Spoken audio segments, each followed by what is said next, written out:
কাঁদছো তুমি? কথা তড়িৎ গাল মুছে, এতে নীরব নিশ্চিত হয়। কথা বলে, কই না তো। নীরব সিটে মাথা এলিয়ে বলে। বাড়ির কথা মনে পড়ছে? কথার কপল আবারও ভিজে এলো। হুম। আচ্ছা, বাবা মা কি আমার সাথে কথা বলবে না? আমাকে মাফ করবে না? নীরব তার রুক্ষ হাতের বুড়ো আঙ্গুলের সহায়তায় কথার চোখের পানি মুছে বলে, মা বাবা কখনো ছেলে মেয়েদের থেকে দূরে থাকতে পারে? এখন অভিমান করে আছে, ধীরে ধীরে সেটাও বিলীন হয়ে যাবে। তখন দেখবে আদরে বুকে টেনে নিবে। নীরবের রুক্ষ হাতের ছোঁয়ায় কথা খানিকটা কেঁপে উঠে, গা কেমন শিরশির করে উঠল। এমনিতেই আবহাওয়া বেশ ঠান্ডা, তার উপর এই অনাকাঙ্ক্ষিত ছোঁয়ার কম্পন যেন শরীরে লোমকূপ দাঁড়িয়ে যায়। নীরবের কথা কানে গেলেও কোনো প্রতিক্রিয়া করতে পারে না, তাই কিছু পল নীরবতা। নীরব কথার দিকে খেয়াল করে, কাঁপছে খানিকটা, শীত করছে বোধহয়। তারও শীত শীত লাগছে, তবে সেটা সহ্য করার মতো। শুনেছে মেয়েদের শীত একটু বেশি, সে কথাকে জিজ্ঞাসা করে। তোমার কি শীত করছে? কথা ইতস্তত করে বলে, তা একটু করছে। তোমার ব্যাগে শীতের পোশাক আছে বা কোনো চাদর? কথা মাথা নাড়ায়, নেই তার কাছে। তাড়াহুড়োই ব্যাগ গুছিয়েছে, সামনে যা পেয়েছে নিয়ে এসেছে। নওরিন কিছু দরকারি কাপড় চোপড় ব্রাশ সহ প্যাক করে দিয়েছিল, শীতের কিছু দেয়নি। আর না সে তুলেছে। নীরব দাঁড়িয়ে উপরে পাশের মালামাল রাখার জায়গা থেকে নিজের ব্যাগ বের করে সিটে বসে একটা ঘি রঙের কালো পাড়ের শাল বের করে ভাগ্যিস এনেছিল। ব্যাগ পুনরায় উপরে রেখে সিটে বসে চাদরের ভাঁজ খুলে নিজের গায়ে জড়িয়ে নিল। কথা ভ্যাবাচাকা খেয়েছে। সে ভেবেছিল তাকে দিবে, কিন্তু এই লোকটা তো নিজেরটা বুঝে নিল। কথা জানালার বাইরে তাকায়। নীরব কথার কাজ জড়িয়ে চাদরে ঢেকে বুকের উপর নিয়ে আসে। কথা চমকপ্রদ হয়ে চোখ বড় বড় করে। কি হয়ে গেল তার সাথে? সে এখন নীরবের বুকের সাথে লেপ্টে। নীরবের শরীরের পুরুষালী তীব্র মিষ্টি গন্ধ নাসারন্ধ্র ভেদ করছে। শরীরটা কেমন ঝিমঝিম করছে, হঠাৎ করে গরম লাগছে কেমন যেন।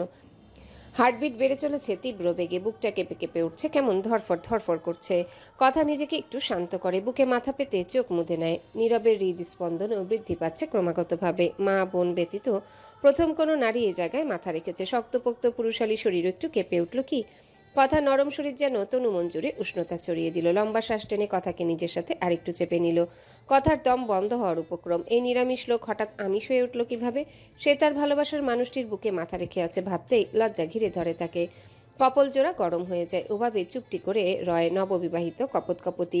বেশ সময় পরে নীরব নিজে নীরবতা ভেঙে জিজ্ঞাসা করল, এখনো শীত করছে? কথা বলতে ইচ্ছা করলো, এভাবে নিজের উষ্ণতা দিয়ে মুড়িয়ে নিলে হিমালয় পর্বতেও শীত করবে না। পরপর নীরবতা। নীরব কি বলবে ভেবে পাচ্ছে না, তাই চোখ বুজে নেয়। তখনই মিনমিন স্বরে কথা অভিযোগ হানে, গতকাল রাস্তায় একটু হাত ধরেছিলাম বলে ধমকে বলেছিলে চিপকাচ্ছি কেন, অথচ এখন নিজেই চিপকাচ্ছেন। নীরব হেসে সিটে ভালো করে গায়ে এলিয়ে কথাকে বুকের আরেকটু উপরে এনে কপালে ঠোঁট ছুঁয়ে বলে, তখন বউ ছিল না? ভালোবাসার মানুষটির প্রথম ভালোবাসার পরশ এত ভালোবাসা মাখা হয়, এত মিষ্টি অনুভূতি। কথা আবেশে চোখ বুজে নীরবের বুকে আরো খানিকটা হেঁটে যায়। নীরব মুচকি হেসে বাইরে তাকায়। বৃষ্টি ধরণীকে ভিজিয়ে দিচ্ছে। বাসের সকল যাত্রী নিজ নিজ কাজে ব্যস্ত, কেউ কেউ ফোন টিপছে তো কেউ ঘুমিয়ে। সোফায় বসে টিভি দেখছে শতক সহস্র শফিউর রহমান। সুলতানা মৈত্রী টেবিলে খাবার সাজিয়ে রাখছেন। শতক মৈত্রীর থেকে মুখ লুকিয়ে রেখেছে। এই মেয়েটা তার মান ইজ্জত নিয়ে ছিনিমিনি খেলছে। কি করে মুখোমুখি হবে? লজ্জায় তার নাক কান গলাও কাটা যাচ্ছে। সে মুখ গোমরা করে টিভিতে নজর দেয়। সহস্র হাঁ করে দেখছে। টিভিতে তার প্রিয় অ্যাভেঞ্জার অ্যান্ড গেম মুভি চলছে, তার প্রিয় মুভি। সে মার্ভেলের বিগেস্ট ফ্যান বলা যায়। তার ফেভারিট সুপার হিরো হলো আয়রন ম্যান আর থর। তার আর কোথাও মনোযোগ নেই। এই ছবি অনেকবার দেখেছে, তবুও অনুভূতি প্রথমবারের মতো। শফিউর রহমান পাশে বসে কিছু বলছে, অথচ শতক সহস্র তার কথা কানে তোলা তো দূরের কথা, তাকাচ্ছেই না। শফিউর বিরক্ত হয়ে কিছু বলবে, তখনই বেল বেজে উঠল। সে শতক সহস্রকে বলল দরজা খুলতে, তারা নড়ল না। রাগে গজগজ করতে করতে সেই উঠল, আজকালকার ছেলেরা বাবা মায়ের কথা শুনেই না, তাদের কথায় গুরুত্বই মনে করে না, নিজেদের মতো চলবে আর বদমাশি করে বেড়াবে। এক একটা পাতি বদমাস ভাই। মতিউর রহমান দরজার সামনে দাঁড়িয়ে কোলে ছোট্ট আরজু। মতিউর রহমান শফিকে পেরিয়ে ভেতরে ঢুকতে ঢুকতে বলে, তোর থেকে ভালোই আছে আমার আব্বারা। তুই তো সবাইকে জ্বালাই মারতি, এখন সাধু সাজলে সত্যিটা মিথ্যা হয় না। শফিউর রহমানের মুখ ফাটা বেলুনের মতো চুপসে যায়। ভাই এভাবে বলতে পারলেন? আরু বাবার কোলে থেকে নেমে দৌড়ে শতকের কোলে বসে। শতক তার চুল এলোমেলো করে বলে, আরও শোনাছে বড়পা কখন এসছে? সহস্র এবার টিভি থেকে চোখ নামিয়ে মতিউর রহমানের দিকে চেয়ে হেসে উঠে দাঁড়িয়ে তাকে জড়িয়ে বলল, বড় আব্বা, আমি যেদিন আসি সেই দিন তোমার মালের জন্য যেতে হয়। আমি কতবার গেলাম ও বাড়ি, অথচ তোমার আসার খবর নেই। মতিউর রহমান হেসে সহস্রের পিঠ চাপড়ে বলে, ছোট আব্বা, আমি জানতাম আপনি আসবেন, আসলে যাইতাম না। ভালো আছেন? এতক্ষণ ছিলাম না, এখন আছি। আর তোমার ভাইকে একটু চুপ করতে বলবে? সেই কখন থেকে কানের কাছে এসে ঘ্যান ঘ্যান করছে। শফিউর চোখ বড় করে সহস্রকে বলে। এই মিথ্যুক, ভাইয়ের কাছে মিথ্যা নালিশ দিবি না। সহস্র বাবার দিকে চোখ ছোট ছোট করে চায়। শতক বলে, বরব্বা ছাড়ো তো, এখানে বসো। মতিউর রহমান বসে শতকের দিকে চেয়ে বলে। আমা কোথায়? সহস্র মুখ ফুলিয়ে বলে, ওহো, মেয়ের জন্য এসেছো? আমি ভাবলাম আমার সাথে দেখা করতে এসেছো। ছোট আব্বা, আপনার সাথেই দেখা করতে আইছি। সুলতানা আর আমাকে দেখছি না, তাই জিজ্ঞেস করলাম। ভাই, ওর কথা ছাড়ো তো। তুমি জানো বড় কাণ্ড ঘটে গেছে। ওদের দুই ভাইকে বললাম, কানেই তুললো না। কি কাণ্ড? শফিউর রহমান সোফায় বসে হেসে বলে। আমার কবুতর জোড়াকে কে যেন খাঁচা খুলে ভাগিয়ে দিয়েছে। মতিউর রহমান কটমট করে চাইল। যে করেছে বেশ করেছে। সহস্র মিটমিট করে হাসল খানিক। শফিউর মুখ গোমরা করে বসে রইল। ঘড়িতে রাত্রি 9:30। আকাশ মেঘাচ্ছন্ন থাকায় চন্দ্র তারকারাজি দেখা নেই। অন্ধকার বিরাজমান চারপাশে। বৃষ্টি নেই, তবে আবহাওয়া বেশ ঠান্ডা, যেন শীতের নতুন করে আবির্ভাব ঘটছে। এমন ঠান্ডা পরিবেশে কম্বল মুড়ি দিয়ে শান্তির ঘুম দেওয়াই যায়। হাবিবুর রহমানের বাড়িতে সবাই ডাইনিং টেবিলে রাতে খাবার খাচ্ছে। মৈত্রী নিজ হাতে পরিবেশন করছে। মতিউর রহমানও আছে, সে নিজে খাচ্ছে, সাথে আরও কেউ খাওয়াচ্ছে। সহস্র এটা ওটা বলে পরিবেশ মাতিয়ে রেখেছে। শতক চুপচাপ খাচ্ছে, মৈত্রীর দিকে ভুলেও তাকাচ্ছে না। মৈত্রী এটা সেটা দিচ্ছে আর বলছে, আরো দিব ভেন্ডিবাজি দিই। শতক না তাকিয়ে মাথা নাড়ি শুধু। মৈত্রীর কপালে ভাঁজ পড়ে। এই মাস্টার আবার কোন কাণ্ডে রেগে গেল? আশ্চর্য, এই লোক কথায় কথায় রাগ করে কেন? মতিউর রহমানও খেয়াল করলেন শতক চুপচাপ, যদিও শতক এমনিতেই শান্ত স্বভাবে। সে আরুর মুখে ভাত দিয়ে বললেন, মেজো আব্বা চুপ যে, কি হয়েছে? শতক হালকা হেসে বলল, কিছু না, একটু মাথায় ভার লাগছে তাই। সুলতানা শতকের পাশে বসে খাচ্ছিল। শতকের উত্তর শুনে বা হাতেই কপালে গলায় হাত রেখে তাপমাত্রা পরীক্ষা করে বলেন, শরীর গরম, অল্প জ্বর আসবে বোধহয়। কি দরকার ছিল পুকুরে গোসল করার? সেটা গতকাল দিয়েছিলাম, আর সবাই দিয়েছিল, আমি বাকি থাকবো কেন? মুচকি হেসে জবাব দিল, গতকাল বিকেলে আয়াত, মাহিত, সহস্র, আরজু শতকদের বাড়ির বাগানের পাশে পুকুরটাতে গোসল করতে নেমেছিল। সাথে গ্রামের আরো কিছু ছেলে মেয়ে ছিল। সবাই আনন্দ করে সাঁতরে এপার ওপার যাচ্ছিল। কে পানিতে কত সময় ডুবে থাকতে পারে এসব দেখে শতকও নেমে পড়েছিল তাদের সাথে। বেশ সময় ধরে পুকুরে সাঁতার কাটতে থাকে। সবাই মিলেমিশে অনেক মজা করতে থাকে। মৈত্রী এসে আরুকে ডাকলে মাহিত ডাঙায় উঠে আরুকে দিয়ে আবারও পানিতে ঝাঁপিয়ে পড়ে। মৈত্রী চিল্লিয়ে বলে, ভাইয়েরা আমার, সবাই উঠো জলদি, ঠান্ডা লাগে যাইব। সহস্র ডুব দিয়ে এক গাদা কাদা তুলে মৈত্রীর দিকে ছুঁড়ে মারে। মৈত্রীর পরনের শাড়ি দিয়ে কাদা মেখে যাতা আরুরও লাগে ছিটকে। শতক ধমক দেয় সহস্রকে। মৈত্রী চিল্লিয়ে বলে, এই হাজারে বাচ্চা, একবার উঠ, তোর পিঠের ছাল তুলে নেব আমি। সহস্র আরো একবার ডুব দিয়ে কাদা তুলে। শতক চোখ রাঙিয়ে কাদা ফেলে দেয় ওর হাত থেকে। সহস্র দাঁত কেলিয়ে বলে, ভাবিজান, আমার কোনো দোষ নাই। আপনি ভুল করছেন তাই শাস্তি দিচ্ছি। আচ্ছা, আপনি ভুল করেছেন তাই শাস্তি দিছি। একটু আগে বললেন না ভাইয়েরা আমার? এখানে সবাই তোর ভাই না, জামাইও আছে। কথাবার্তা ভাইবা বলিস। মৈত্রী রেগে কিছু বলবে এর আগে শতক বলে, মিঠু, যা এখান থেকে এখনই। তোমার ভাইকে কিছু বলবে না? কাদো মাখাইয়া কি কইরা দিল আমায়। তুমি সবসময় ভাইয়ের পক্ষেই। শতক শান্ত হয়ে চেয়ে থাকে। পুকুরে একা নয়, তারা আরো বেশ ছেলে মেয়ে আছে। সবাই তামাশা দেখতে ব্যস্ত, অথচ এই মেয়ের হুঁশ কম। উঠতে নিলে মাহিত জোরে বলে, মিঠু তুই যা এক্ষুনি, আমি আছি তো। এই হাজারকে আজ 1000টা চুবানি খাওয়াবো। মৈত্রী চলে যায়। শতক আর ওঠে না। ভাইরা মিলে পুকুরে সাঁতার কাটতে থাকে। ভাই, বেন্ডি ভাজা নাও, সেই হয়েছে। সহস্রের কথায় শতক ভাবনা থেকে বেরিয়ে আসে। নেব না, আর খেতে পারছি না, উঠছে। আব্বা, নাপা খেয়ে নিও একটা। আচ্ছা। বলেই বেসিনে হাত ধুয়ে রুমে চলে যায়। শফিউর মৈত্রীকে বলে, জ্বর বাড়তে পারে, বাড়লে জলপট্টি দিস। মৈত্রী মাথা নাড়ে। একে একে সবার খাওয়া শেষ হয়। মতিউর রহমানও আরও চলে যায়। বাকিরাও রুমে যায়। মৈত্রী সব বাসনপত্র গুছিয়ে টেবিলে এসে একটা প্লেটের ঢাকনা সরায়। প্লেটে মাখানো ভাত। শতক অর্ধেকের বেশি রেখে উঠে গিয়েছিল। খাবার নষ্ট করার মানে হয় বাবা সচরাচর খাবার এঁটো করে না, মাঝে মাঝে করলে মাকে সেটা খেতে দেখেছে। তাছাড়া শুনেছে এঁটো খেলে ভালোবাসা বাড়ে। মৈত্রী টেবিলে বসে খেয়ে নিল খাবার। সব গুছিয়ে গেছে। ঘরে ঢুকে দেখে শতক কাঁথা মুড়ি দিয়ে শুয়ে আছে। ঘুমিয়ে পড়েছো? আশ্চর্য, কেউ ঘুমিয়ে পড়লে কিভাবে জবাব দেবে? শতক মুখের উপর থেকে কাঁথা সরিয়ে বলে। মৈত্রী হেসে বলে, তা ঠিক, জ্বর বেড়েছে? কপালে হাত রেখেছে তাপমাত্রা অনুমান করতে। গা গরম বেশ। তোমার কি শীত করছে? কম্বল বের করব? শতক মৈত্রীর দিকে না তাকিয়ে বলে, শীত করছে বেশ, তবে কম্বল বের করতে হবে না। কেন? তুই আছিস কি করতে? মৈত্রী জিভে কামড় দিয়ে হেসে উঠল। শতক তার দিকে তাকায় না। মৈত্রী চোখ ছোট ছোট করে বলে, তুমি আমার দিকে তাকাচ্ছ না কেন? কই? না, বেশ সময় ধরে লক্ষ্য করেছি, এখনো তাকাচ্ছ না। আবার কি হলো? শতক তাকায় এবার। তাকিয়ে চোখ সরিয়ে অন্যদিকে ফিরে। অধর কোণে লজ্জালু হাসি। মৈত্রী আয়নায় দাঁড়িয়ে নিজেকে দেখে কোথাও কিছু গন্ডগোল আছে কিনা। কই, সবই তো ঠিক আছে। এবার মৈত্রী বিছানায় উঠে শতকের উপরে ঝুঁকে গালজোড়া শক্ত করে ধরে মুখোমুখি হয়। শতক চোখ চোখ পিটপিট করে হেসে দেয়। মৈত্রী ভ্রু কুচকে বলে, এই নতুন বউয়ের মতো লজ্জা পাচ্ছ নাকি? শতক কাঁথা সরিয়ে মৈত্রীকে জড়িয়ে কাঁথার ভিতর ঢুকিয়ে নিল। না তো, শীত করছে অনেক, একটু ভালো করে জড়িয়ে নে তো। মৈত্রী নিজেকে ছাড়ানোর চেষ্টা করে বলে, আগে মাথায় জলপট্টি দিব, তারপর মেজব্বা দিতে বলেছে। দিতে হবে না, ওষুধ খেয়েছে, ঠিক হয়ে যাবে। মৈত্রী শোনে না, ছটফট করতে থাকে। শতক ছেড়ে দেয়। মৈত্রী জয়ী হয়ে ওয়াশরুমে গিয়ে মগে পানি এনে একটা রুমাল ভিজিয়ে শতকের কপালে রাখে। শতক ঢিল দিয়ে ফেলে দেয় দূরে। চোখ মুখ শান্ত অথচ শক্ত।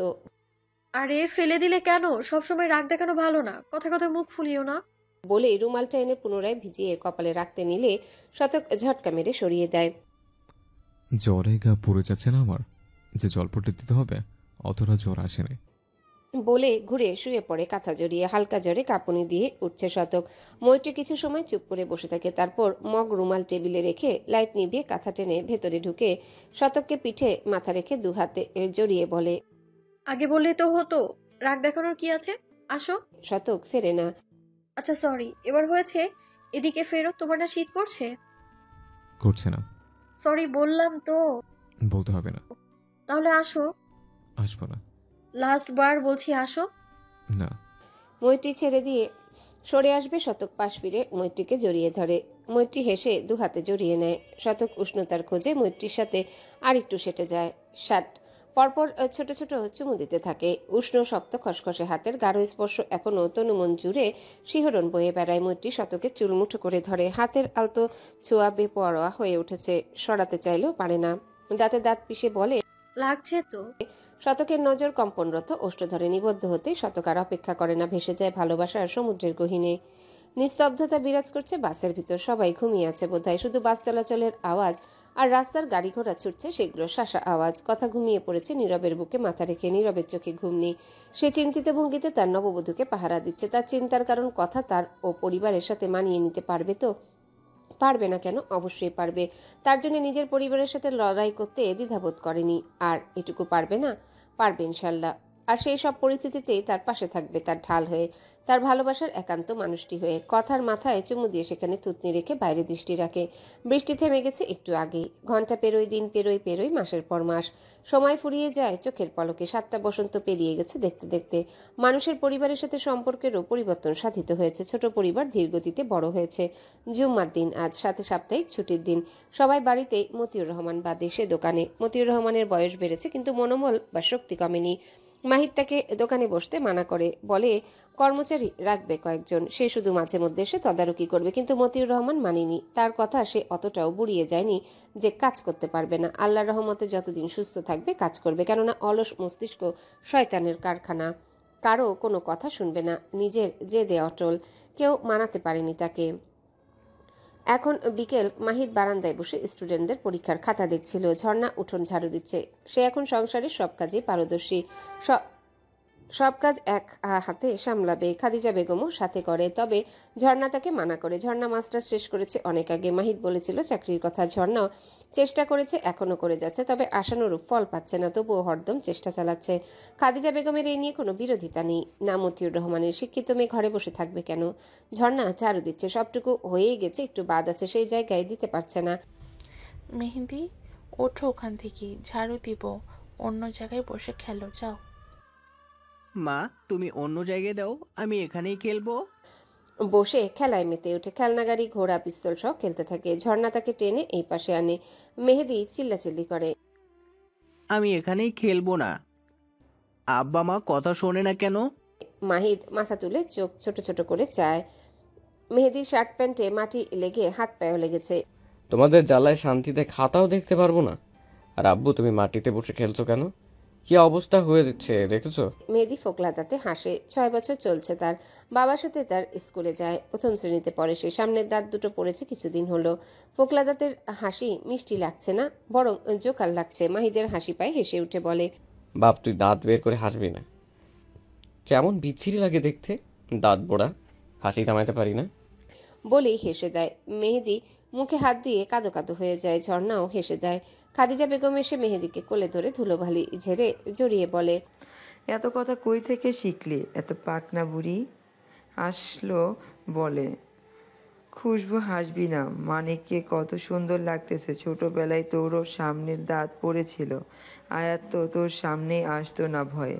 এত ভয়ঙ্কর লাগতো তোকে। এখনো সেই ছবি আছে। এবার ছোট মেহেদি দাদিকে ধরে হিহি করছে। হেসে দিল।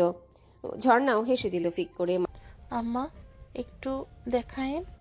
বুবু, আমিও দেখবো এক্ষুনি। মাহিদ উঠে এসে বলে, মা, দেখাবে না বলে দিলাম। ভাই কি দেখাইব না? সবাই গেটের দিকে তাকায়। ছোট্ট আরজু এখন আর ছোট নেই, 12 বছর চলছে তার। তবে তার কিউটনেস এখনো কমেনি, বরং বেড়েছে। কাঁধ সমান চুল, দুপাশে ঝুটি করা মাথার পুতুল ক্লিপ, মিষ্টি রঙের ফ্রক পরেছে, একদম পুতুলের মতো লাগছে। তার চেহারায় পুতুলের মতো। তার কাঁধে স্কুল ব্যাগ ঝুলছে। 6-এ ভর্তি হয়েছে। পরশু তার ইংলিশ এক্সাম, তাই প্রাইভেট পড়তে গিয়েছিল। প্রাইভেট শতকের কাছেই পড়ে। বাড়িতে বসালে কথা শুনে না, তাই ব্যাচে সবার সাথে পড়ায়। সেখানে ভদ্র মেয়ে। তার পিছনে শতক দাঁড়িয়েছিল। সামনে সে আরুর ঝুঁটি টেনে সামনে যায়। খাদিজা বেগমকে নালিশ জানায়, বড়ম্মা, তোমার ছোট মেয়ে ইংরেজিতে একেবারে টাপ্পা, তোমার বড় মেয়ের মতোই। এত পড়াই, তবুও ফলাফল 0, কিচ্ছু পারে না। আজ টেস্ট নিলাম একটা, সবাই ভালোই পেয়েছে, আর তোমার মেয়ে 3 পেয়েছে মাত্র। খাদিজা এসে মেয়ের পিঠে লাগায় একটা। মেহেদি খিলখিলিয়ে হেসে উঠে। আরু কাদো কাদো হয়ে শতককে বলে, 100 ভাই, এটা ঠিক করলে না। তোমায় না 10 টাকা দিলাম, জানো কিছু না বলো। এখন দাও আমার টাকা। আর আমি যে তোকে চকভর খাওয়ালাম। আরু ভাইয়ের কাছে যায় নালিশ জানাতে। সে বড় হলেও এখনো ভাই পাগলি। শতক আরুর দিকে চেয়ে আরু একটা ভেঙচি কাটলো। শতক হেসে দিল। শার্ট ধরে কেউ টানছে, সে নিচে তাকায়। মেহেদি শার্টের কোনা ঝাঁকিয়ে ফোকলা দাঁতে হেসে বলল, শ্বশুর মশাই, আমার চকবার কই? শতক ভ্রু কুচকে নেয়। ছোট্ট হাত থেকে শার্টের কোনা ছাড়িয়ে নিয়ে গম্ভীর মুখে বলে, আমি তো শ্বশুর মশাই নই। না, তুমি শ্বশুর মশাই, এখন চকবার দাও বলছি। মেহেদি কোমরে 2 হাত রেখে চোখ বড় বড় করে বলে। শতক তার ঝাঁকড়া চুল এলোমেলো করে বলে, আনিনি আমি, দুষ্টু ছেলেদের কিচ্ছু দেয় না। জাফুট। মেহেদি তার হাত ধরে কামড় দিয়ে বলে, শ্বশুর মশাই দুষ্টু, আমি না। শতক ব্যথা পায়, হাত ছাড়িয়ে নেয়। মাহিদ ও মেহেদি হেসে কুটি কুটি। ঝর্ণা ধমক দিল, কিন্তু মেহেদি থোড়াই কানে দিল। খাদিজা বেগম হাত ধরে টেনে নেয়। শতক মাহিদকে বলে, তোর ছেলে তোর মতোই বদমাশ। ছোটবেলায় তুই মারতি, এখন বুড়োকালে তোর ছেলে। মাহিদ উঠে এসে শতকের সামনে কোমরে হাত রেখে বলে, হবু মেয়ে জামাইয়ের এইটুকু মার সহ্য করতে পারবি না? শতক শান্ত ও গম্ভীর হয়ে বলে, খুশবু, তোকে বলেছি না এসব না বলতে। আর তুই বাচ্চাটাকে শিখিয়ে দিস, সবসময় শ্বশুর শ্বশুর করে। তুই আমাদের বাড়ির মেয়েকে বিয়ে করেছিস। আমার ছেলে তোর মেয়েকে বিয়ে করে শোধবোধ করবে, আর আমার ছেলে বড় হলে তোর মেয়েকেই বিয়ে করবে, নইলে চিরকুমার রইবে। শতকরা কিছু না বলে হনহন করে চলে যায়। ঝর্ণা মাহিদকে বলে, বাবা ছেলে সব সময় ওনার পিছনে লাগেন কেন বলুন তো? খুশবু তোকে বারণ করেছিল না শতকের সাথে এই ব্যাপারে মজা না করতে? ছেলেটা মন ভালো না। আমি তো মজা করছি না, ওর মেয়েকেই ছেলের বউ করে আনবো ইনশাআল্লাহ, দেখে নিও। বলেই বারান্দায় গিয়ে খাতা দেখতে থাকে। খাদিজা বেগম ছেলের কথায় চিন্তায় পড়ে। মাহিদদের বাড়ি থেকে শতক সরাসরি নিজের বাড়িতে আসে। মেন দরজা হালকা ভেজানো থাকায় দরজা নিজেই খুলে ভিতরে ঢুকে। নজরে আসে ড্রয়িং রুমে সোফায় বসা সহস্রের দিকে। আগের মতোই পাটকাঠি নেই সহস্র, সুঠাম দেহের অধিকারী সুপুরুষ। ভিড়ের মাঝে আগে নজর কাড়ে দেখতে ও মাশাল্লাহ। সহস্র বিসিএস ক্যাডারেটিকে মৈত্রীদের কলেজে কেমিস্ট্রি ডিপার্টমেন্টে লেকচারার হিসেবে জয়েন করেছে কয়েক মাস হলো। এখন এখানেই থাকে। অনেকটা পরিবর্তন হয়েছে, তবে দুষ্টুমি তার রগে রগে, সেটা পরিবর্তন হওয়ার নয়। হয়তো এখনো সবার পিছনে লেগে থাকবে তার। আর বিয়ে পাগল ছেলেটা সিঙ্গেলই রয়ে গেল, সর্বদা বউ বউ করবে। অথচ বিয়ের কথা বললি এখনই নয়, আর একটু সময় দাও। সহস্র তার ভাইকে দেখে হেসে বলে, ভাই, এখন আসার সময় হলো তোমার? জানো কি হয়েছে? আশ্চর্য, না বললে জানবো কি করে? সহস্র চিরচেনা সেই 32 পাটি দাঁত বের করে হেসে বলে, তাই তো। আচ্ছা বলছি শোন, আমার ডিপার্টমেন্টেরই হবে হয়তো মেয়েটি। ইয়া বড় লাভ মেসেজ পাঠিয়েছে। আহা, কি তার আবেগ মাখা বাক্য। শতক সোফায় বসে বলে, ভালো তো, প্রেম করে ফেল, তারপর বিয়ে। আর কতকাল সিঙ্গেল থাকবে? ভাই, বলেছি তো সময় হোক করব। শতক ভ্রু কুচকে বলে, পছন্দের কেউ আছে নাকি? সহস্র লজ্জালু হেসে বলে, যা ভাই, কি যে বলো না। শতক তার গাল টেনে বলে, ওরে লজ্জাবতী লতি কাটে, ঢং বাদ দে। থাকলে বল, ব্যবস্থা করব। থাকলে বলতামই, সিঙ্গেল থাকতাম না। ফটাফট বিয়ে করে বগলে বউ নিয়ে ঘুরতাম, লাইক এ রোমান্টিক কাপল। শতক ভাইয়ের দিকে চেয়ে থাকে কিছু পল, তারপর হঠাৎ করেই বলে, আচ্ছা, চাকরির ক্ষেত্রে এত ভালো অপশন ছিল তোর কাছে, ভালো স্যালারি, বেনিফিট, তা রেখে কলেজ জয়েন করলি কেন? সহস্র মুচকি হেসে বলে, বারে, আমরা মা মাস্টার। আমার মা মাস্টার, বাবা মাস্টার, ভাইও মাস্টার, আমি কেন বাদ যাব? আর তুমিও একথা বলছো? নিজেই কত ভালো ভালো চাকরি ছেড়ে স্কুলে মাস্টারি করাও। শিক্ষকতা একটা সম্মানীয় প্রফেশন, এর চেয়ে বড় মর্যাদার কিছু আছে? একজন ব্যক্তি যতই খারাপ হোক, শিক্ষককে কখনো অসম্মানিত করে না। যদিও যুগ এখন পাল্টিয়েছে, তবুও আই লাইক দ্য প্রফেশন।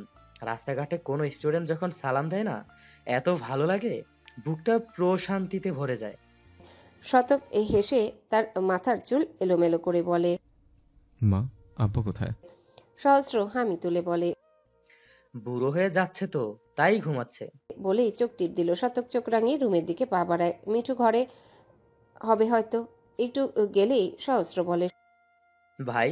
শতক পিছন ঘুরে প্রশ্নবোধক দৃষ্টিতে তাকালো। সহস্র হেসে বলে, তোমার বউয়ের নামে ইয়া বড় নালিশ আছে, এখন না পরে বলবো, যাও বউয়ের কাছে।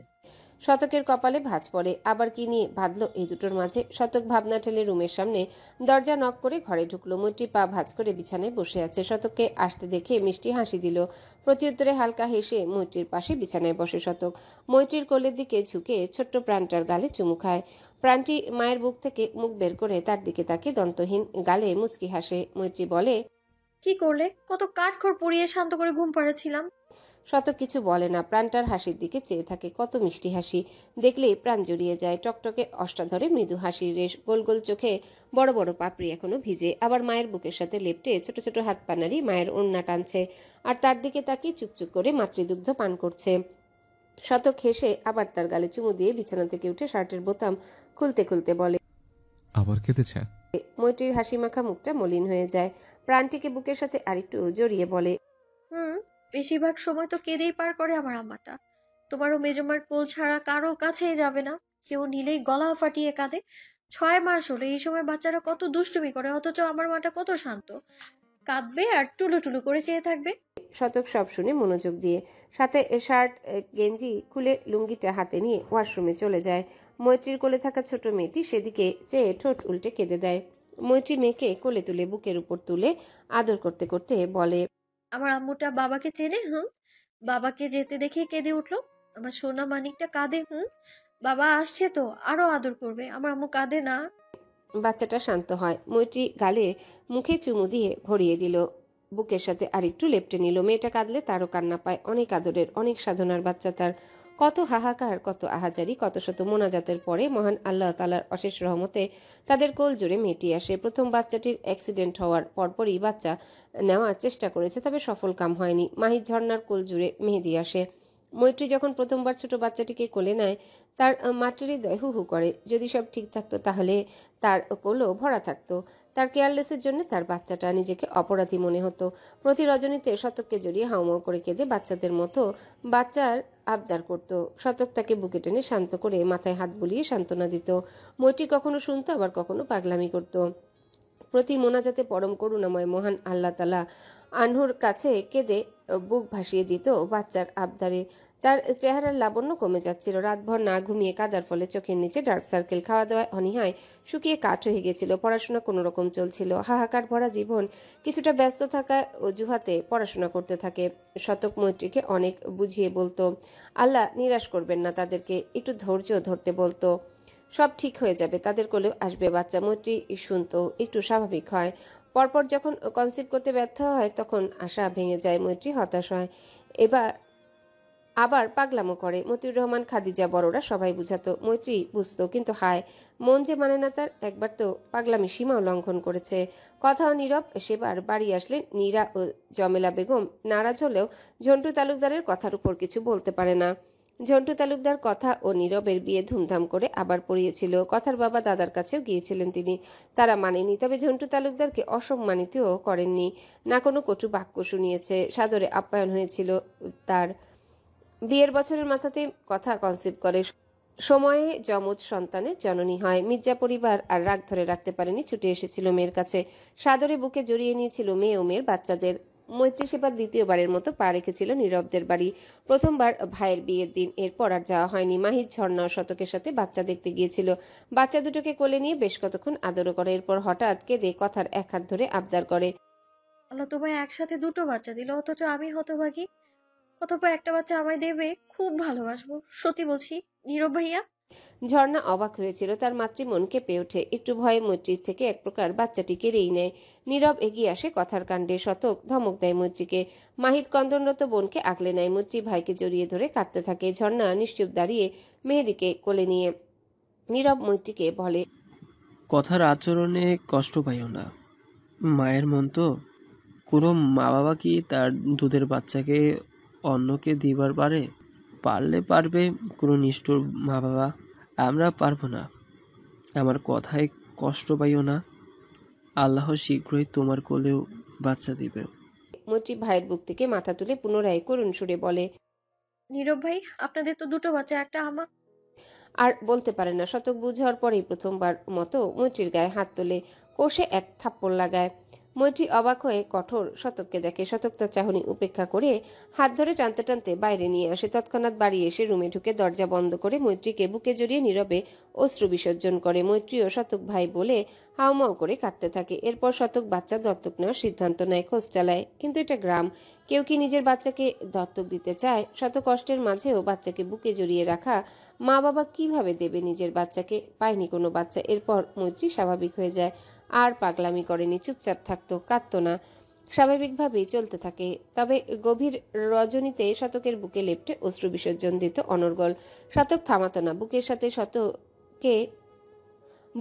শক্ত করে চেপে ধরে মাথায় হাত বুলিয়ে আদর করে নিজেও কেঁদে দিত। মৈত্রী শতকের কান্না দেখে চুপ করে যেত, কাঁদতো না। এভাবেই চলতে থাকে। জ্যোতি সন্তান সম্ভবা হয়। মৈত্রী কাঁদতো না, মেনে নিয়েছিল নিজেকে। জ্যোতির খুশি দেখে খুব খুশি হতো, বুকটা হু হু করতো, তবে নিজেকে সামলে নিত। জ্যোতি এক ফুটফুটে কন্যা সন্তানের জন্ম দেয়। মৈত্রী সব থেকে বেশি খুশি হয়। বাচ্চাকে কোলে নিয়ে নিজেই নাম রাখে আলো। আলোকে সে চোখে হারাতো, সুযোগ পেলেই কোলে নিয়ে বুকের সাথে জড়িয়ে রাখতো। বেশিরভাগ সময় আলোকে নিয়ে থাকতো। মৈত্রীকে দেখে শতকের চোখ ভরে উঠত, ভিতর থেকে যন্ত্রণাময় দীর্ঘশ্বাস বেরিয়ে আসতো, বুকটা জ্বলে পড়ে উঠত।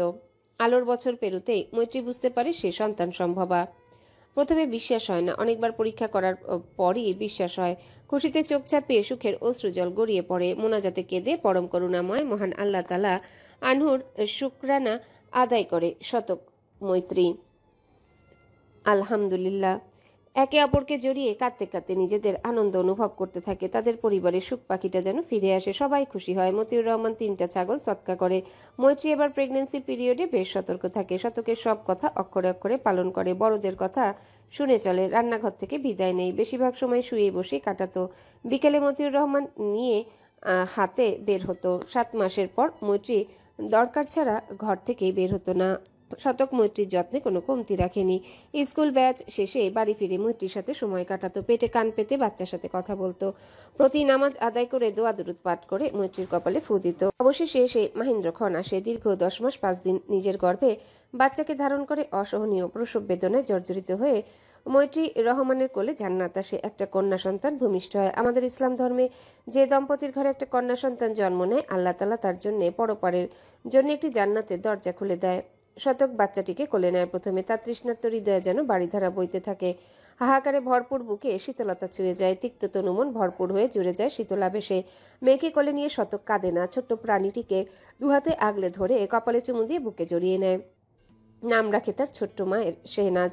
শতকের কথায় ভাবনাচ্ছেদ ঘটে মৈত্রীর। আঁচল দিয়ে চোখের পানি মুছে নেয়, মাথা নাড়িয়ে বোঝায় খাচ্ছে। শতক বিছানায় বসে বৃদ্ধাঙ্গুল দিয়ে মৈত্রীর কপলে লেগে থাকা জল মুছে বলে, আমার মেয়েটা আমার মতোই হয়েছে, আমার গুণ পাবে হয়তো, তবে তোর একটা গুণ পেয়েছে, 16 আনা কাদার গুণ। মৈত্রী হেসে শতকের মাথার ঝাঁকড়া চুল মুঠোয় পুরে নেয়। চার লাগছে তো, তাক পানি দিবি নাকি? মৈত্রী ছেড়ে দিয়ে বলে, মাস্টারমশাই, বুড়ো হয়ে যাচ্ছ, চুল পেকে সাদা হয়ে গেছে অনেকগুলো। শতক চুলে আঙ্গুল চালিয়ে ঠিক করতে করতে জবাব দেয়, তো হব না, 37 চলছে আমার। খুশবু ভাই, এটা কিন্তু পাকেনি। তোর ভাই দেখ গিয়ে, কালার করা হয়তো। আর তাছাড়া স্বর্ণা মেয়েটা ভদ্র, তোর মতো জামের ঘাড়ে উঠে নাচে না। মৈত্রী চোখ রাঙায়। শতক হেসে তার গাল টিপে বুকের দিকে চায়। মেয়েটা চুকচুক শব্দ করে খাচ্ছে আর পিটপিট করে তার দিকে চেয়ে আছে। শতক হেসে ঝুঁকে মেয়ের গালে কয়েকটা চুমু খেলো। শেহনাজ মায়ের বুক থেকে মুখ বের করে, অধর কোণে হাসি ঝিলিক ফুটে উঠেছে। হাত বাড়িয়ে আ আ শব্দ করে হয়তো বোঝাতে চাইছে বাবার কোলে যাবে। শতক হাত বাড়িয়ে 2 হাতে মেয়েকে তুলে নিল। মৈত্রী আঁচল ঠিক করে বসে। শতক মেয়েকে কোলে নিয়ে কপালে গালে মুখে বুকে চুমুতে ভরিয়ে দেয়। ছোট্ট শেহনাজ বাবার আদর পেয়ে খিলখিলিয়ে হাসতে থাকে। আমার আম্মুটা বলে হাসে না, দেখ ভিডিও কি সুন্দর করে হাসে। আমার আম্মু সোনার হাসিটা কি মিষ্টি। আম্মু সবসময় এইভাবেই হাসবে, ঠিক আছে? ছোট্ট শেহনাজ কি বুঝলো কে জানে, আরো হাসতে লাগলো। শতক মেয়েকে পুনরায় আদরে ভরিয়ে দিয়ে মেয়ের সাথে আধো আধো বুলিতে কথা বলছে আর হাসছে। মৈত্রী বাবা মেয়ের দিকে অপলক তাকিয়ে, কি সুন্দর দৃশ্য, দুজনই হাসছে। তার মেয়েটা হাসে না তেমন, সর্বক্ষণ গাল ফুলিয়ে মায়ের কোলে থাকে, কারো কোলে যায় না তেমন, গেলেও একটু থেকে কেঁদে ওঠে। তবে সুলতানা খাতুনের কোলে থাকে বেশ সময় ধরে। শফিউর রহমানের কোলে একেবারেই যেতে চায় না।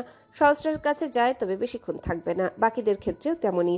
অথচ বাবাকে পেলে ঠোঁট থেকে হাসি সরে না, কোল থেকে নামতেই চায় না। আম্মু দেখো, তোমাকে আদর করছে বলে তোমার আম্মুর হিংসা হচ্ছে। হিংসুটে মহিলা, আম্মুকে বকা দাও তো। মৈত্রী হেসে উঠে শতকের পাশে বসে বিছানায় পা ঝুলিয়ে তার বাহু জড়িয়ে ধরে বলে, মোটেও আমি হিংসা করছি না। আমি কেন হিংসা করব আমার আম্মুকে? আমার আম্মুর আদর আমার আম্মু পাবে, আর আম্মুর আদর আমার আম্মুই পাবে। কি আম্মু করছিস? কিছু বুঝে নে। বুঝতে হবে না। শতক মেয়ের ছোট্ট গালে আদর করে চুমু দিয়ে মৈত্রীর গালেও চুমু খেলো। মৈত্রী মুচকি হাসে, তা দেখে ছোট্ট শেহনাজ আ আ করে। শতক মেয়েটির ছোট্ট ঠোঁটে চুমু খায়। শেহনাজ তার বাবার চুল ছোট ছোট আঙ্গুল দিয়ে টেনে ধরে। শতক হেসে বলে, মিঠু দেখ, আমার আম্মু তোর দুষ্টুমি দেখে দুষ্টুমি করছে। আমার সোনা আম্মুটা। আম্মু ওভাবে না, এভাবে ধরো শক্ত করে। শেহনাজ হেসে আই আই বুলিতে শতকের চুল ছেড়ে মায়ের দিকে হাত বাড়ায়। মৈত্রী তাকে নিয়ে বুকের সাথে জড়িয়ে ধরে মাথায় চুমু দিয়ে বলে, আম্মু কলিজা আমার। শতক মৈত্রীর কাঁধে হাত রেখে বলে, আর আমি কি? তুমি আমার কলিজা আর কলিজা, বুঝলে মাস্টার? বুঝতে পেরেছে। আম্মুটা চুপ করে গেল। ঘুমোবে হয়তো, সেই সকালে উঠেছে, এখনো পর্যন্ত ঘুমায়নি। আমার করে দে, আমি ঘুম পড়াই। মৈত্রী দিলে শতক মেয়েকে বুকে আগলে নিয়ে হালকা ঢুলিয়ে ঢুলিয়ে ঘুম পাড়ায়। মেয়ে ঘুমিয়ে পড়লেও শুইয়ে দেয় না, কোলেই সযত্নে আগলে রাখে। মৈত্রী চুপটি করে দেখছে। শতক টেবিলের কর্নারে পিটারের বোতল দেখে বলে, মিঠু। মৈত্রী ছোট জবাব দেয়। কিছু পল পরে শতক বলে, হাজারের সাথে কি হয়েছে? মৈত্রী শটান হয়ে বসে। ও, নালিশ দেওয়া হয়ে গেছে? ভালো, তাহলে শুনো কি করবে। শুনেই তো এসেছো। শতক ভ্রুকুচকে গম্ভীর মুখে বলে, এক থাপ্পড় দেবো। ছোট নস তুই, ও কিছু বলনি আমাকে, এখন তুই ভালো ভালো বল। মৈত্রীর নাকের পাটা ফুলে উঠে, আখিদয় ভরে উঠে। কিছু বললাম না? নাকের জলে চোখের জলে একাকার, একদম কাঁদবি না, বল কি হয়েছে? মৈত্রী নাক টেনে বলে, তোমার ভাই মেয়েকে কোলে নিয়েছিল, আমি মানা করিনি একটু। কোলে নেওয়ার একটু পরেই মেয়ে গলা ছেড়ে কাঁদতে শুরু করে। আমি চাইলে দেয় না মেয়েকে, শূন্যে তোলে কান্না থামাতে চেষ্টা করে। মেয়ে আমার ভয়ে আরো জোরে কাঁদে। আমি কোলে নিতে নিলে দেয় না আমায়, তাই কয়েকটা কথা শুনিয়েছি। তোমার ভাইও চুপ ছিল না কিন্তু। শতক শান্ত চোখে চেয়ে বলে, তুই একটু বেশি বেশি করিস, কারো কোলে মেয়েকে দিস না, দিলে সাথে সাথে নিয়ে নিস। তাই মেয়েটাও কারো কোলে যেতে চায় না বোধ হয়। সবাই আমার আম্মুটাকে ভালোবাসে, কোলে নিতে চায়, আদর করতে চায়। হাজারকে সরি বলবি, বেচারা কষ্ট পেয়েছে, আর মেয়েকে সবার কোলেই দিবে। মৈত্রী চোখের পানি মুছে নেয় আঁচলে। মেয়ে চোখের আড়াল হলেই বুক ধরফর করে, আমার জ্বালা করে, ভালো লাগে না। মেয়েকে কাঁদতে দেখলে কলিজা মোচড় দিয়ে ওঠে, কান্না পেয়ে যায় আমার। শতক করুণ চোখে চায়। কিছু বলবে এর পূর্বে দরজা ধাক্কানোর আওয়াজ আসে, সাথে ছোট্ট মিষ্টি গলা ভেসে আসে। বেজানু দরজা খোলো। মৈত্রী উঠে দরজা খুলে দিল। দরজার বাইরে ছোট্ট আলোকে দাঁড়িয়ে থাকতে দেখে কোলে তুলে নিয়ে আদর করে। আলোটা তার নেওটা সহস্র মৈত্রীকে ভেঙচি দিয়ে বলে, সর সামনে থেকে, ভেতরে যেতে দিবি না, সর। বলেই মৈত্রীকে ডিঙিয়ে ভেতরে ঢুকে ভাইয়ের কোলে ঘুমন্ত শেহনাজকে দেখে বলে, ঘুমিয়ে পড়েছে, দাও একটু কোলে নি, জেগে থাকলে তো আসেই না, কেঁদে বুক ভাসায়। বলেই আর চোখে মৈত্রীর দিকে তাকায়। মৈত্রী বুঝতে পেরে বলে, খেয়ে ফেলবো না তোমাকে। এমন ভাব করো যেন কারো কোলেই দেই না, সবার কোলেই দেই, কাঁদে তার জন্য জলদি নেই, আর তখনকার জন্য সরি। সহস্র শেহনাজকে কোলে নিয়ে চুমু খায় মুখ জুড়ে। তার ঘুম বাবার মতোই গভীর। তারপর মৈত্রীকে বলে, আচ্ছা মাফ করে দিলাম, আমি আবার বড়ই দয়ালু তো। মৈত্রী গাল ফুলিয়ে বলে, তুমিও সরি বলো আমায়। ভাবিজান, আমি কেন বলবো? আমি কি কিছু করেছি নাকি? মৈত্রী রেগে শতককে বলে। তোমার ভাই আবার শুরু করে দিল। শতক কপালে ভাঁজ ফেলে বলে, আমার ভাই তোর কিছুই না। মৈত্রী আলোকে নামিয়ে দিয়ে ঘর থেকে বের হতে হতে বলে, সেটাই তো দুঃখ, এরকম বজ্জাত লোকটা আমার ভাই, এই দুঃখ কই রাখবো আমি। শতক সহস্র হেসে ওঠে। আলো কোমরে হাত রেখে বলে, হাঁটছো কেন? শতক হেসে তাকে কোলে তুলে নিয়ে চুমু খেয়ে বলে। আলো শেহনাজকে দেখিয়ে বলে, কাঁদুনি বনু আদকলি। শতক সহস্রের কাছে নিয়ে আলোকে একটু ঝুঁকিয়ে দিল। আলো শেহনাজের গালে আঙ্গুল দিয়ে আদর করে ফট করে চুমু খায়। ঘুমন্ত শেহনাজ অল্প নড়ে ওঠে, ঠোঁট উল্টায়। সহস্র ঝুলিয়ে বুকের সাথে লেপটে নেয়। আলো হেসে বলে, কাঁদুনি বনু শুধু কাঁদে। বলে আবারও গালে চুমু খায়। মিষ্টি সকাল। সূর্যি মামা উঠেছে সকাল সকাল। আকাশে মেঘের ছিটে ফোটাও নেই, একদম পরিষ্কার, যেন রং পেন্সিলে আঁকা হালকা রঙের আকাশ। পরিষ্কার আকাশে বিভিন্ন পাখির দল উড়ে বেড়াচ্ছে খাবারের খোঁজে। দিনমজুরের দল কাজে যাচ্ছে রাস্তা দিয়ে। রাস্তার দুই ধারে খেতে পাকা ধান দাঁড়িয়ে আছে। একটু ঝড়ো হাওয়া বইলেই সব শুয়ে পড়বে। বৈশাখ মাসের শেষের দিকে, অথচ বৈশাখী ঝড়ের দেখা নেই। কতদিন মেঘমল্লার চোখ পাকিয়ে চায়, কিন্তু বর্ষে না। মেঘমাল্লার চোখ পাকানো আর কেউ ভয় পাক না পাক, তবে যার খেতে পাকা ধান আছে তার মনটা দুরু দুরু করে। শিল পড়ে না, আবার ধান নষ্ট হয়, কাদায় ধান শুয়ে পড়ে পচে না যায়। তাই কৃষকেরা দল বেঁধে পাকা ধান কাটছে, আর দলের সবাই সুর মিলিয়ে গলা ভেঙে গান গাইছে। দলের মধ্যে যে সবচেয়ে গলা উঁচিয়ে গাইছে তার কণ্ঠস্বর বেশ ভালো, বাকিগুলো ঘ্যার ঘ্যারে, তবে সবাই দলীয়ভাবে গাইছে তাই সুন্দর শোনা যাচ্ছে। শতক বিছানায় শুয়ে শুয়ে তাদের গান শুনছিল। ধানের ক্ষেত তাদের বাড়ি থেকে দূরে নয়, সহস্রের বারান্দা থেকে দেখা যায়। বেলকনির দরজা খোলা থাকায় তার ঘরেও সুর ভেসে আসছে। তার বেলকনির সামনের বকুল গাছগুলো থেকে ছোট ছোট পাখির কিচিরমিচির শব্দ আসছে। পাখির বাচ্চা আছে বোধহয় বাসায়। বকুল ফুলও ধরেছে গাছে, সেই ঘ্রাণও নাসারন্ধ্রে বাড়ি খাচ্ছে। সে গভীরভাবে শ্বাস টেনে নেয়, পাশ ফিরিয়ে মেয়েকে দেখে। হা করে ঘুমিয়ে আছে, মুখ দিয়ে লালা পড়ছে। শতক আঙ্গুল দিয়ে মুছে দিয়ে মুখটা বন্ধ করে দিল, দেওয়ার সাথে সাথে আবার হা করে নিল। শতক হেসে মেঘ ঠোঁটে চুমু খেলো। শেহনাজ নড়ে উঠল, পিটপিট করে চোখ খুলে। শতক হেসে বলে, আম্মু উঠে পড়েছে? গুড মর্নিং আম্মু। শেহনাজ পিটপিট করে তাকিয়ে এদিক ওদিকে তাকিয়ে হয়তো মাকে খুঁজলো, না পেয়ে ঠোঁট উল্টায়। আরে আম্মু, আব্বু আছে তো, কাঁদে না। শেহনাজ কেঁদে ফেললো। শতক উঠে তাকে কোলে নিয়ে পায়চারি করে কান্না থামানোর চেষ্টা করে। মৈত্রী রান্নাঘরে রান্না করছে, সাথে রানু খালা। ড্রয়িং রুমে শফিউর রহমান, সুলতানা ও সহস্র বসে, সাথে মেহেদি সকালেই চলে এসেছে। মৈত্রী 4টা কাপে চা ঢেলে নিল। ট্রে রেখে কিচেনের কেবিনেট থেকে টোস্টের প্যাকেট নিল, সাথে কেকের প্যাকেট নিয়ে ট্রেটা নিয়ে ড্রয়িং রুমে টি টেবিলে রেখে মেহেদিকে বলে, জামাই বাবাজি সকাল সকাল এই বাড়ি? সহস্র মেহেদির গালে আলতো চাপ দিয়ে বলে, মিঠু তোর মাথা খারাপ, মিঠু তোর মাথা খারাপ। এই মোটকুর সাথে আমার আম্মাজানের বিয়ে দেব? এই মোটকু তো শুধু ড্যাং ড্যাং করে এসে খেয়ে দিয়ে যাবে, অথচ তার থেকে কেঁদে কেটেও কিছু পাওয়া যাবে না। আমাদের নাজ আম্মার বিয়ে তার সাথেই দেব, যে বাড়ি আসতে এত এত সদাই আনবে, এই মোটকুর সাথে না। মেহেদি রেগে সহস্রের হাতে কামড় দেয়। সহস্র তাকে ছাড়িয়ে একটা টোস্ট নিয়ে কামড় দিয়ে বলে, এই রাক্ষস, যা ফুট, একটাও দেব না, সেই মজা। আমি মেজ আম্মু দিবে, বুবুও দিবে, দিবে না? মেহেদি মিষ্টি হেসে বলে। সুলতানা তার গাল টেনে কোলে বসায়। মৈত্রী এক স্লাইস কেক দিয়ে বলে, স্কুল নেই তোর? মেহেদি গপ করে হাতে নিয়ে খপ করে মুখে পুরে বলে, আজ ছুটি। কিসের? আজ শ্রমিক দিবস। তো শ্রমিকদের ছুটি হবে, তোমরা কি শ্রমিক নাকি? শফিউর রহমান হেসে বলে, মিঠু কোথায়? লজিক আছে। লজিক না, কমন সেন্সের অভাব আছে। মৈত্রীর মুখটা চুপসে যায়। মেহেদি ট্রে থেকে আরেকটা কেক তুলতে নিলেই সহস্র খপ করে ধরে বলে, এই মোটকু, আর খাবি না, ফেটে যাবি। সহস্র, মুখ সামলে কথা বলো, সব বিষয়ে মজা করবে না। মেহেদি হেসে সহস্রকে ভেঞ্চি কেটে শফিউরের কোলে বসে। দাদু, ছোট আব্বুকে মারো জোরে, পচা ছেলে। শফিউর হেসে সহস্রকে বলে, এই পচা ছেলে, খুব মারবো। আমার ভাইকে মোটু বলা, জানিস না মোটুকে মোটু বলতে হয় না। দাদু, তুমি তো কতবার মোটু বললে এক্ষুনি। গাল ফুলিয়ে বলে মেহেদি। শফিউর হেসে চুমু খায় তার ফুলো গালে। এরই মধ্যে শতকাশে কোলে শেহনাজ কাঁদছে।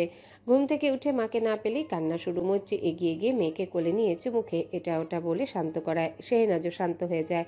শতক সোফায় বসে। মেহেদি শতককে দেখে দাঁত কেলিয়ে বলে, শ্বশুর মশাই, বউ কাঁদে কেন আমার জন্য? শতক বিরক্তিকর চাহনি নিক্ষেপ করে বলে, শালার বেটা, কে তোর বউ? মেহেদি খিক করে হেসে ওঠে, সাথে মৈত্রী সহ বাকি সবাই। ছোট্ট শেহনাজ মায়ের হাসি দেখে পিটপিট করে চায়। মৈত্রী মেয়েকে চুমু খায়। শফিউর রহমান বলে, এইটুকুখানি ছেলে, অথচ বউয়ের চিন্তা কত। আর আমার বুড়া ধামড়া ছেলে একটা বউও জুটাতে পারলো না। মেজব্বা একদম ঠিক বলেছো। আর বউ আসবে কিভাবে? তোমার যে বদমাইশ ছেলে না, ওর কপালে বউ জুটবে না। সহস্র গায়ে মাখলো না, চায়ের কাপে চুমুক দিয়ে বলল, আমি বিয়ে করছি না বউয়ের কথাই ভেবে। বিয়ে করে আনলেই তো ডাইনির মতো জায়ের অত্যাচারে বেচারি আধমরা হয়ে যায়। মৈত্রী ফুঁসে ওঠে, আমি ডাইনি? তোমার বউকে অত্যাচার করে আধমরা বানিয়ে দেব আমি? আচ্ছা ঠিক আছে, আনো বিয়ে করে। তোমাকেও তোমার বউকে নাকে দড়ি না দিয়েছি, ঘুরিয়েছি তো আমিও মিঠু না। এমন বউ আনবো না যে অত্যাচারের করতে পারবি না। সকাল গড়িয়ে দুপুর গড়িয়েছে সবে। বেলা 12টা বাজে হয়তো। রোদ উঠেছে ঝলমলিয়ে। চারিপাশে সূর্যের কিরণের দিকে তাকালে চোখ গুলিয়ে ওঠে। পুকুরে জেলেদের দল নেমেছে মাছ ধরতে। সাথে গ্রামের লোকজনও নেমেছে গোটা কয়েকজন। ভাগের পুকুর, অনেকেই ভাগিদার। পুকুরের চারিপাশে গাছের নিচে গ্রামবাসীরা ভিড় জমিয়েছে। মাছ ধরা দেখতে ব্যস্ত। বিশাল পুকুর জাল ফেলে চারিদিক থেকে ঘিরে একপাশে টেনে আনছে।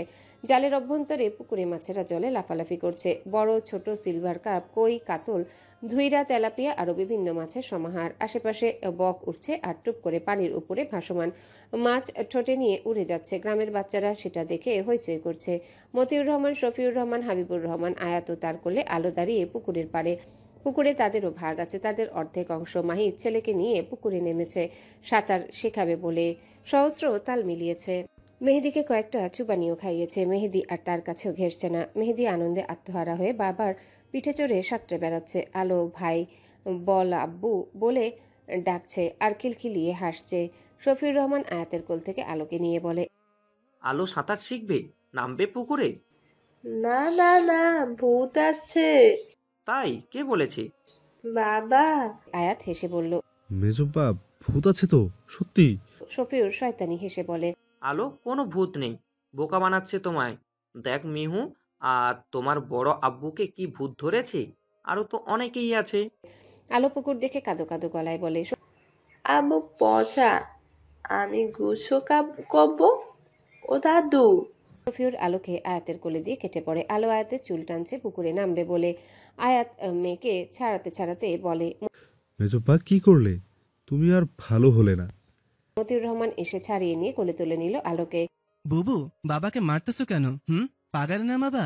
আচ্ছা ভালো, তোমার বাবা তো সাঁতারই পারে না, তোমার ওই দাদু পারে, যাও তার কাছে।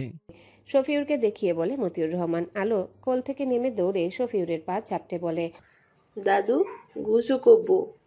শফিউর করুণ চোখে ভাইয়ের দিকে চায়। আলোটা সেই রকম জেদি, যা বলবে তাই করবে। হাবিবুর রহমান হেসে বলে, একেই বলে ঠেলার নাম বাবাজি। এরই মধ্যে শতক এলো কোলে তার ছোট্ট শেহনাজ, পিছনে আকিব ও চন্দ্র। মতিউর রহমান তাদের দেখে বলে, জামাই বাবাজি যে ভালো আছেন, কখন আইছেন? আকিব হেসে উত্তর দিল, ভালো। আপনি কেমন আছেন বড়ব্বা?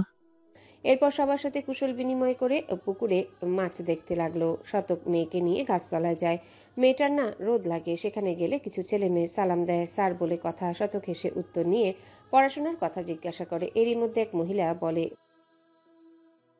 বলে শেহনাজকে কোলে আসার জন্য ডাকে। শতক হেসে মেয়েকে বলে, আম্মু যাবে? শেহনাজ বাবার গলা জড়িয়ে ধরে, যায় না মহিলাটির কোলে। শতক হেসে বলে, কারো কাছে যেতে চায় না ওর মাকে ছাড়া। মাইয়াটা কত কাঁদতো একটা সলের জন্য। শতক বিপাকে পড়ে যায়। এরা তো হাত ধুয়ে পিছনে পড়েছে, এখানে আসাই ভুল হয়েছে। এর মধ্যে একটা বয়স্ক মহিলা বলে, শতকের চোয়াল শক্ত হয়। কিছু বলবে এর পূর্বে মৈত্রীর ডাক ভেসে আসে। শতক মেয়েকে নিয়ে যেতে যেতে বলে, চাচি, গায়ের রং সাদা দিয়ে কি হবে যদি না তার অন্তর সাদা হয়? থামে না শতক। মৈত্রীর কাছে গিয়ে এক ধমক দেয়। এখানে কি তোর? কত মানুষ এখানে, যা বাড়ি যা। মৈত্রীর সাথে হুমাও ছিল। হুমা আমতা আমতা করে বলে, আমরাও মাছ ধরা দেখতে এলাম ভাইয়া। ছোট নোস তোরা, আয় আমার সাথে। বলেই পা বাড়ায়। মৈত্রী হুমা তার পিছু পিছু যায়। হুমা অনার্স 4th বর্ষে মৈত্রীর কলেজে ম্যানেজমেন্ট বিভাগে। ইমপ্রুভ দিতে দিতে তার যান যায় অবস্থা। লেখাপড়ার বিষয়ে সে বড্ডই কাঁচা। শতক সবার কাছে আসতেই মতিউর রহমান হাত বাড়ায় শেহনাজকে কোলে নেওয়ার জন্য। শেহনাজ গোল গোল করে চেয়ে আছে তার দিকে, আবার মায়ের দিকেও তাকায়। মৈত্রী হেসে বলে, আম্মু যাও, নানু হয় তোমার, নানুর কাছে যাও। শেহনাজ ওভাবেই তাকিয়ে যায় না। মতিউর রহমান হাত বাড়িয়ে কোলে তুলে নিয়ে বলে, নানুর কাছে আসতে এত চিন্তা? বুবু, আপনিও সাঁতার কাটবেন ভাই ও বড় বাবুর মতো? শেহনাজ চুপ করে শুধু কুটুর কুটুর করে চেয়ে দেখছে। মৈত্রী বলে, আলো নেমেছে পুকুরে। বলেই হাবিবুর রহমান ও আয়াতের মাঝখানে দাঁড়িয়ে দেখে। হুমা ভাইয়ের পাশে দাঁড়িয়ে আলোকে ডাক দেয়, আলু বুড়ি, এই আলু বুড়ি। আলো সহস্রের কাঁধে বসে, শুধু পা দুটো পানিতে। তখন শফিউর রহমানের কাছে জেদ ধরে সেও নামবে, কেঁদেই ফেলেছিল। শফির অনেক বোঝায়, চকলেট দিবে, আইসক্রিম দিবে, না, কিছুতেই না মানে না। কান্নার বেগ আরো বাড়িয়ে দেয়। সহস্র পানি থেকে উঠে এসে তাকে কাঁধে তুলে নিয়ে পানিতে নামে। আলো, মৈত্রী ও হুমার দিকে তাকিয়ে হাত নাড়িয়ে বলে, ঠান্ডা ঠান্ডা পানি। সহস্র মৈত্রী ও হুমার দিকে চায়। হুমা বলে, হাজার ভাই বলে ফেল। কিছু না। মৈত্রী চোখ ছোট ছোট করে ঘাড় ঘুরিয়ে হুমার দিকে চায়। হুমা বোকা হেসে মৈত্রীকে বলে, কি বলবো ভুলে গেছি। শফিউর রহমান মতিউর রহমানের পাশে দাঁড়িয়ে শেহনাজের গল টিপে। শেহনাজ শুধু পিটপিট করে তাকিয়ে থাকে শান্তভাবে। শফিউর হেসে আবারও গালে আঙ্গুল ছয়। সাথে সাথে ছোট শেহনাজ ঠোঁট উল্টিয়ে জোরে কেঁদে ওঠে। মতিউর রহমান তাকে ভোলানোর চেষ্টা করে। শেহনাজ শান্ত হওয়ার বদৌলতে আরো জোরে কাঁদতে থাকে। মৈত্রী দ্রুত এসে বাবার থেকে মেয়েকে বুকে নিয়ে নেয়। আমার আম্মু কি হয়েছে? কাঁদে না, আছি তো।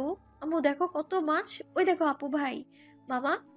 পানিতে সহস্র মাহিতকে দেখিয়ে চুপ করানোর চেষ্টা করে। শেহনাজ সেদিকে চাই না। চুপ কর, ভালোভাবে তো ছিলি। শফি ভাই এসে গাল টিপে দিল আর কান্না শুরু। মতিউর রহমান শফিকে চোখ রাঙায়। শফি হাবিবকে। মতিউর রহমান বলে, তোর বদমাইশি যাইব না? একটু আগে বড় বাবুকে কান্দাইলি, এখন ছোট বাবু রে। শফিউর রহমান কাচুমাচু মুখে দাঁড়িয়ে ভাইয়ের বকা গিলে। এবার তো সে দুষ্টুমি করেনি, নাতনিকে একটু আদর করেছিল। অথচ শালার নাতনি বুঝলে তো। বেশ কিছু সময় পরে জেলের দল জাল টেনে পাড়ে আনে। বড় বড় মাছ বাছাই করে পাতিলে রাখে, আর ছোটগুলো ছেড়ে দেয়।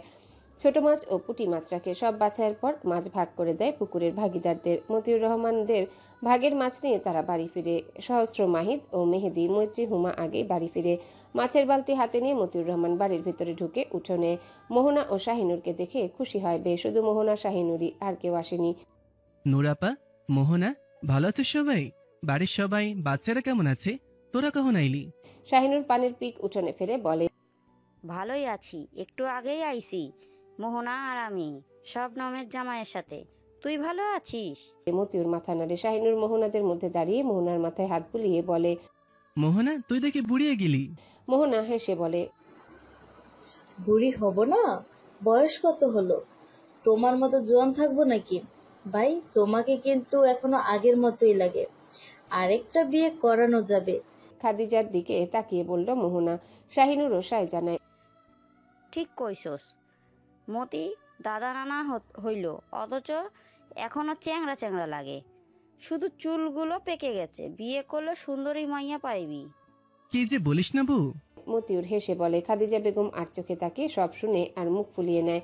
সহস্র খাদিজা বেগমকে দাঁড় করিয়ে কাজ জড়িয়ে বলে, বড় ফুপু, ছোট ফুপু, আমাদের বড় আম্মি কি কম নাকি? এখনো আগুন সুন্দরী। রাস্তাঘাটে বোরকা পরে বেরোলেও ছোট ছোট ছেলেরা লাইন ধরে। বিয়ের কথা বললে এখনই কাজী ধরিয়ে নিয়ে আসবে।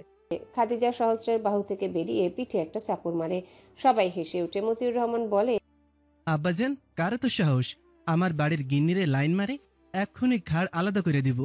খাদিজা বেগম এবার ভারী লজ্জা পায়। উঠোন ভর্তি বাচ্চা কাচ্চা, ননদ, ননশ্বাস, দেওর, ছোট যাদের সামনে এই পাগল লোক কি বলে। গোয়াল ঘরের দিকে যেতে নিলে মতিউর রহমান বলে, কোথায় যাইতাছো? মাছের বালতি নাও আর রান্না চড়াও। ফ্রিজে গোশত কতটুকু আছে? শাহিনুর দাঁড়িয়ে বলে, মতি, আমরা কি তোর বাড়ি শুধু খেতে আসি? বু, কি বলতেছে এসব? তাহলে এত ব্যস্ত হচ্ছিস কেন? মতিউর রহমান হেসে বোনের দিকে তাকিয়ে বলে, বু, এটা তোদের বাড়ি, তোরাও এ বাড়ির সদস্য।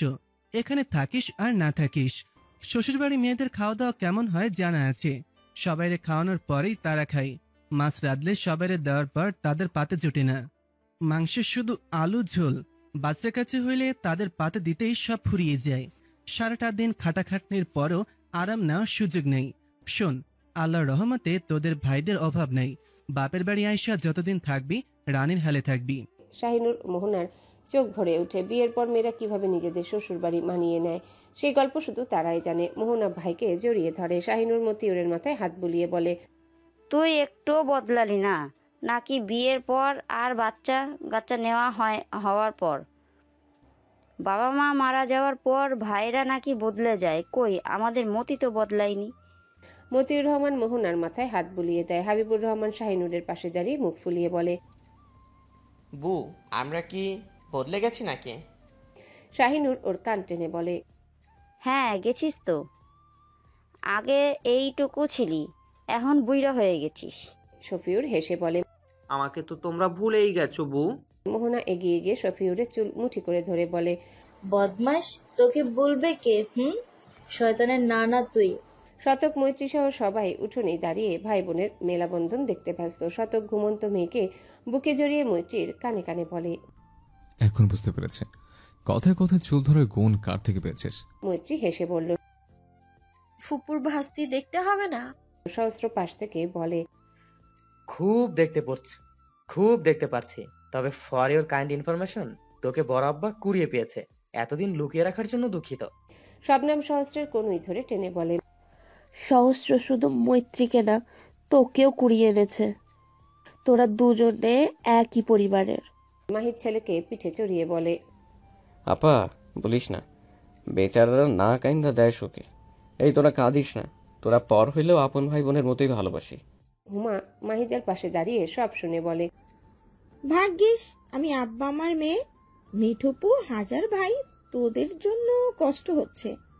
আয়াত পাশ থেকে হুমার মাথায় চাটি দিয়ে বলে, তোকেও কুড়িয়েই পেয়েছি। নইলে দেখ, আমাদের ভাই বোনদের মধ্যে সবাই যার যার অবস্থানে বেটার, আর তুই 4th ইয়ারে উঠেও ফার্স্ট ইয়ারের ইমপ্রুভ দিস। আরো চিল্লিয়ে মতিউর রহমানকে ডেকে বলে, আপা এই সবগুলারে নিয়ে সদরে যাইয়া ডিএনএ টেস্ট করায় আনো তো।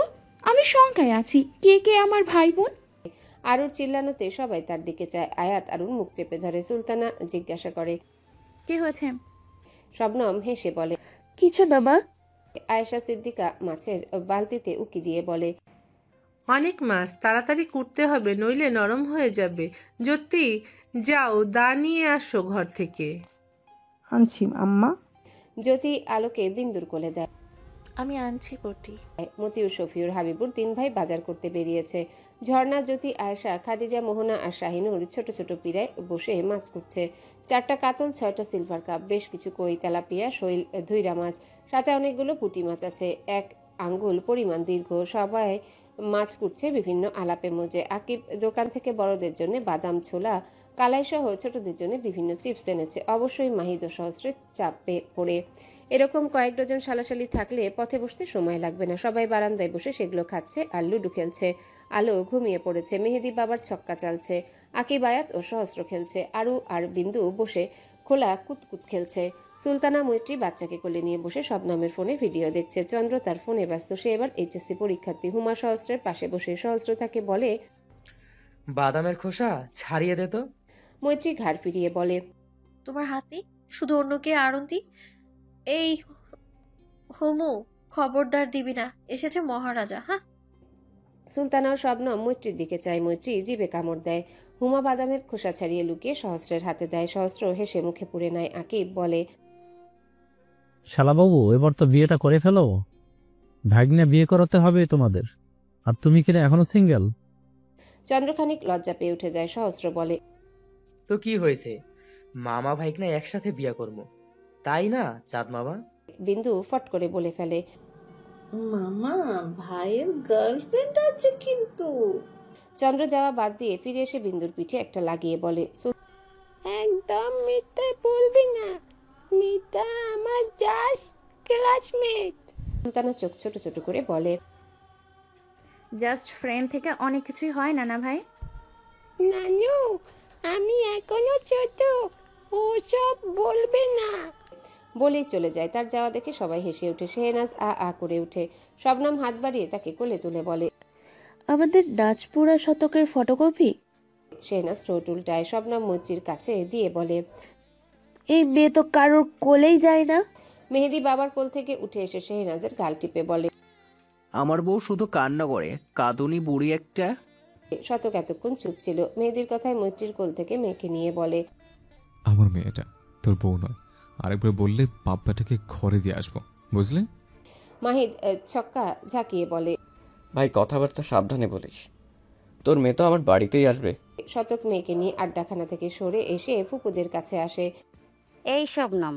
শবনম তড়িঘড়ি করে মোবাইল মৈত্রীর হাতে দিয়ে বলে, বলো ফুপু।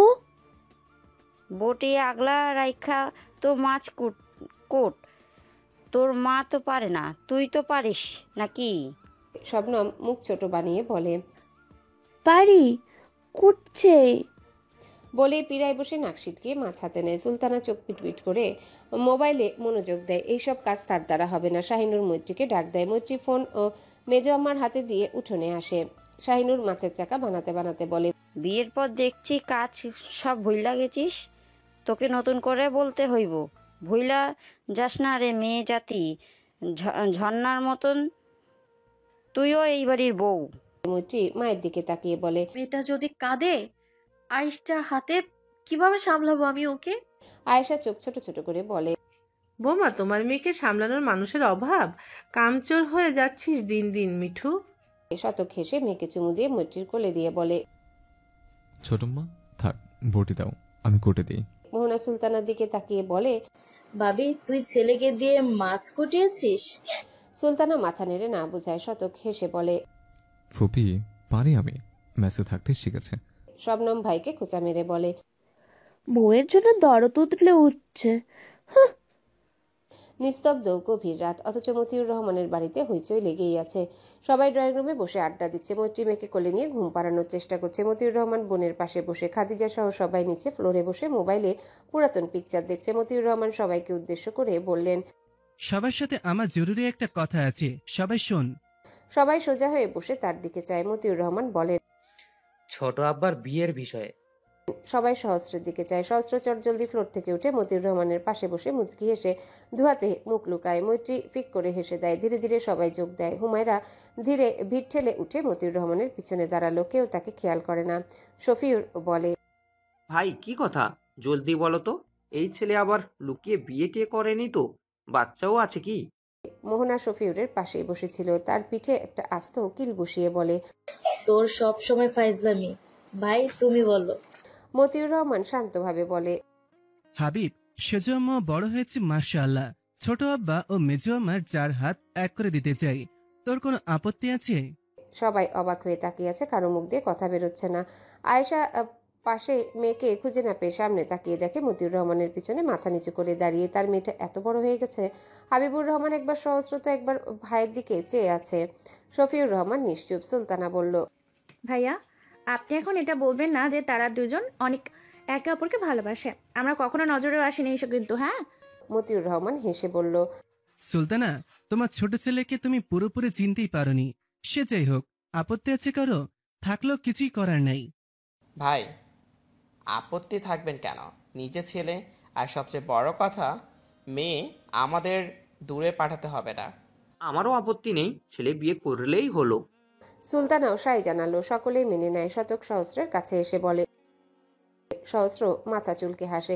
তার একটু লজ্জা লাগছে। হুমা ধীরে ধীরে কেটে পড়ে। আয়েশা বলে, ভাই, আমার অবজেকশন আছে। এরকম কিপটা ছেলেকে মেয়ের জামাই বানাবো না। বিয়ের প্রস্তাব দিয়েছে খালি মুখে। আরো উঠে এসে সহস্রের সামনে দাঁড়িয়ে কোমরে হাত রেখে ঝগড়ার ভঙ্গিতে বলে, আমারও আছে। হাজার ভাই এতদিন আমারে বউ বউ করে এখন হুমাপুকে বউ বানাবে, সেটা তো হবে না। তার কথায় সবাই হেসে ওঠে। সহস্র আরুর চুল এলোমেলো করে বলে, তুই আমার বড় বউ হয়ে থাকবি, বুঝলি? আর ছোট আম্মা আগে তোমার মেয়েকে ঘরে তুলি, যত মিষ্টি চাও খাওয়াবো। আমি বাকিতে বিশ্বাস নই, বুঝলে? বলেই তড়িঘড়ি করে উঠে দাদির ঘরে চলে যায়। তার পিছু পিছু সব ভাই বোন গিয়ে সহস্রকে ঘিরে ধরে সব পেটের কথা বের করবে।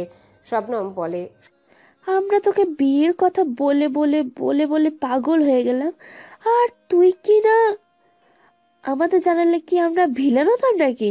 হ্যাঁ, শালা বাটপার, আমাদের থেকে লুকাইলি, দেখ তোর বিয়ে কিভাবে পিছায়। সহস্র করুণ চোখে মাহিদের দিকে তাকায়। ঠিক বলেছো ভাই।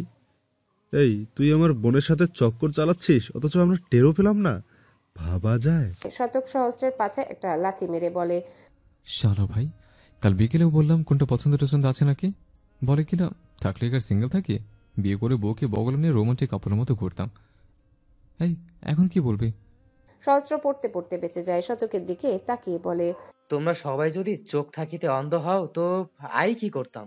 আর 100 ভাই, তোমার বউ মিঠু কিন্তু সব জানে আদি থেকেই। এখন তোমাদের না বললে আমার কি দোষ? মৈত্রী মেয়েকে কোলে নিয়ে দরজার পাশে দাঁড়িয়ে সব শুনছিল। সহস্রের কথা শুনে চোখ বড় বড় হয়। সবাই তার দিকে চেয়ে আছে। মৈত্রী বোকা হেসে বলে, হাজার ভাই হাজার খানি টাকা দিছিল মুখটা বন্ধ রাখার জন্য, কিভাবে বলতাম? শালি সাহেবা, তুমি তো দেখছি ভারী ঘুষখোর। সহস্র প্রথমে ভাব নিল সব বলে দেয়। হুমার সাথে তার প্রণয় বেশ সময় ধরে, হুমার তরফ থেকেই শুরু। সহস্র বুঝতে পারে তার কেয়ার নেয়া, কিছু বললে আগের মতো ঝগড়া বা তর্ক না করে সহস্রকে জিতিয়ে দেওয়া। ভাই বোনের মধ্যে খুনসুটিতে তার প্রাণপ্রিয় বোন মৈত্রীর পক্ষ থেকে তার পক্ষ নেয়া, তার কাছাকাছি থাকার বাহানা, তার সামনে মুচকি মুচকি হাসা, আরো অনেক কিছু। সহস্র বুঝতে পেরে প্রথম কয়েকদিন বেশ মজা নেয়। তারপর সরাসরি হুমাকে বলে, এই ভেবলি তুই আমার পিছু ঘুরঘুর করছিস? পারলে লেগেই থাকিস, এটা ওটা দিস। তোর প্রাণের সখী মিঠু আপুর সাথে আমায় নিয়ে তর্ক করিস। তোর ভাবসাব তো ভালো ঠেকছে না। এই প্রেমে ট্রেমে পড়িসনি তো আবার? হুমার মুখ তখন দেখার মতো হয়েছিল, কেঁদেই দিয়েছিল। কয়েকদিন আর সহস্রের সামনে পড়েনি। সহস্র প্রাণ খুলে হেসেছিল। আর কতদিন সিঙ্গেল থাকবে? একটা বউ পেলে মন্দ হয় না, তাই ভেবেছিল চাচাতো বোনকেই চাচাতো বউ বানাবে। সে অপেক্ষা করছিল হুমার অনার্সটা শেষ করার। তবে হুমা তো ইমপ্রুভমেন্টের চক্করে মনে হয় না আরো 2 বছরে অনার্স কমপ্লিট করতে পারবে। তাই বড় আব্বাকে সব খুলে বলে। মতিউর রহমান প্রথমে গম্ভীর মুখে শুনে বলে, আমি ভেবে দেখব। সহস্র একটু ভয় পেয়েছিল, তবে মতিউর রহমানকে তার চেনা। পরিবার অন্তঃপ্রাণ সেই ছেলে মেয়েদের প্রাণের চেয়েও বেশি ভালোবাসে। রাতে খাওয়া দাওয়া শেষে মতিউর রহমান সবাইকে জানিয়ে দেয় আজ রাতে সবাই এখানে থাকবে, গরমের দিন হওয়াতে কোনো অসুবিধা হবে না। ড্রয়িং রুমের ছেলেরা কাঁথা বালিশ নিয়ে শুয়ে পড়ে, মেয়েরা রুমে।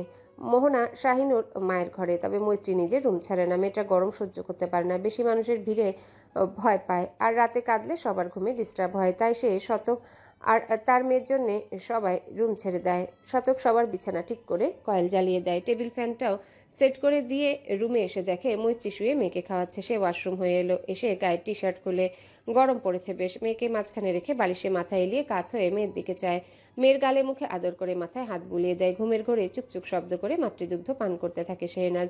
শতক মৈত্রীর দিকে চায়, মৈত্রী তার দিকে তাকিয়ে। শতক ভ্রু উঁচিয়ে ইশারা করে কি। মৈত্রী মিষ্টি এসে বলে, ভালোবাসি মাস্টারমশাই। শতক হাত বাড়িয়ে মৈত্রীর গালে রেখে বলে, আমিও ভালোবাসি আমার আম্মুর আম্মুকে, আমার মিঠুকে। ওই উপরওয়ালার লাখো কোটি শুকরিয়া এই মা মেয়েকে আমার জীবনের অবিচ্ছেদ্য অংশ বানানোর জন্য। মৈত্রী গালে শতকের হাতে ঠোঁট চেপে চুমু খায়। শতক মাথা এগিয়ে চুমু খায় কপালে, গালে গাল ঘষে। মৈত্রী উফ বলে গুঙিয়ে ওঠে। শতক মুচকি হেসে সেথায় আলতো ঠোঁট ছুঁয়ে দিয়ে রুক্ষ পুরুষালী শক্ত ওষ্ঠাধর দিয়ে পুরু কোমল ওষ্ঠাধর আঁকড়ে ধরে। উষ্ণ আবেশে মৈত্রী চোখ বুজে যায়। এক হাত মেয়ের পিঠে রেখে অপর হাত শতকের গাল আঁকড়ে ধরে। শতক ধীরে ধীরে বেপরোয়া হয়ে ওঠে। দুজনের নিঃশ্বাসের বেগ ভারী হয়ে এলেও ছাড়ে না। শতক যেন নেশায় মত্ত হয়। মৈত্রী ছটফট করতে থাকে, শতক ছাড়ে না। বেশ খানিকক্ষণ পরে ছেড়ে দিল। দুজনেরই শ্বাসের বেগ বেড়ে আছে। একে অপরের উষ্ণ নিঃশ্বাস একে অপরের মুখে বাড়ি খাচ্ছে। শতক মেয়ের পাশে পাশবালিশ রেখে মৈত্রীর ওপাশে যায়। মৈত্রী শতকের মনোভাব বুঝতে পেরে মেয়েকে বুক থেকে সরিয়ে ভালোভাবে শুইয়ে দেয়। গায়ে কাঁথা টেনে বলে, লাইট অফ করে আসো। শতকের কপালে ভাঁজ পড়ে। কেন? আম্মু জেগে গেলে ভয় পেতে পারো অন্ধকারে, লাইট জ্বালিয়ে রাখলে কি সমস্যা? মৈত্রী শতকের চোখে চায়। শতক ততক্ষণে সম্পূর্ণ ভার মৈত্রীর উপর ছেড়ে দিয়েছে। মৈত্রী মিনমিন করে বলে, অস্বস্তি হয়তো।